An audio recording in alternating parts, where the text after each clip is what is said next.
So hello guys, sa mga kasisi ko na nandito din sa Hong Kong na gusto magpunta dito sa Chun Mon Park. Pag din nyo pa alam, so tuturuan ko kayo kung paano magpunta dito. So from Exit D, labas lang kayo at makikita nyo yung Rolex shop.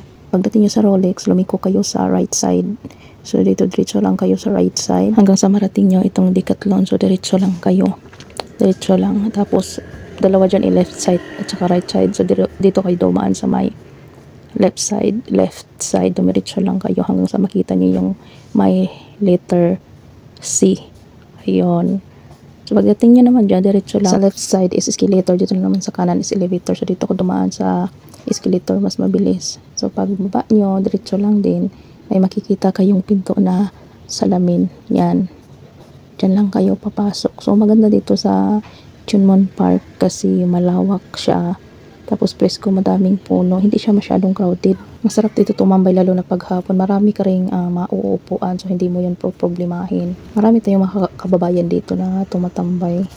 Sa unahan nito, meron ding palaruan ng mga bata. At meron din ditong reptile house. At wala siyang bayad, open siya para sa lahat, pasok ka lang. So dito, kung makikita mo, malapit lang dito yung reptile house. Pag sa bridge ka nakatayo, nasa right side, makikita mo naman yun kasi may pangalan siya. So napakaganda niya talaga. So malapit lang to sa bahay, mga 15 minutes siguro or 20 minutes na paglalakad.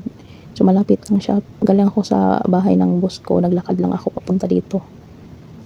So madalas kami pumunta dito kaso hindi lang ako nakapag video ba ng maayos this time. Day off ko dito, dinala ko dito si Ross. So ayan, nakapag video na rin ako ng maayos. So sana makagala rin kayo dito. Masarap dito tumambay kahit hindi ka broken hearted. Kasi ano siya, tahimik siya, hindi siya crowded ba, malayo sa city, basta nature vibes. Tapos mas maganda dito pag winter kasi mas maganda yung mga bulaklak, namumulaklak ka sila. So ngayon summer pa, mainit siya, pero kahit mainit naman, okay naman, hindi naman ganun kainit dito kasi maraming puno. Sa reptile house, marami siyang mga hayop sa loob. Merong iba't ibang klase ng pagong, merong ahas, bishi na minsan nasa reptile house, minsan naman kabanding mo. Aminin mga sisi. Kidding aside. So yun lang. So sa pag-uwi nyo naman, same lang din kung gusto nyo mag-MTR.